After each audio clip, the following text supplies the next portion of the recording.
Hey everyone, welcome back to Home Remedies. If you're feeling under the weather with a sore throat, cough, or flu, you're in the right place.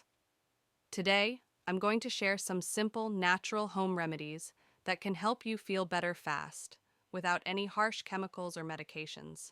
Let's dive in. Remedy 1. Honey and lemon tea. Honey has antibacterial properties that help soothe a sore throat, while lemon boosts your immune system with vitamin C. Simply mix a tablespoon of honey and the juice of half a lemon into warm water. Sip slowly for instant relief. Remedy 2. Ginger and turmeric. Next, let's talk about ginger and turmeric. Both are powerful anti-inflammatory ingredients. To make a simple remedy, grate a small piece of fresh ginger and turmeric root into boiling water and let it steep for a few minutes. You can add honey for extra soothing. This is great for calming a cough and easing flu symptoms. Remedy 3. Steam inhalation with eucalyptus oil. Steam inhalation is another effective way to clear up congestion and soothe your throat.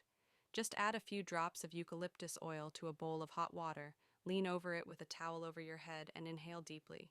It helps clear up the sinuses and provides instant relief for a stuffy nose. Remedy 4. Saltwater gargle. If your throat is really sore, a saltwater gargle works wonders. Simply dissolve a teaspoon of salt in warm water and gargle for 30 seconds. It helps reduce inflammation and kills germs in the throat. So there's you have it. 4 simple, all-natural remedies to help you feel better when dealing with a sore throat, cough, or flu. Remember, rest is key too. If symptoms persist, always consult with a healthcare professional. Thanks for watching. Don't forget to like, comment, and subscribe for more natural health remedies.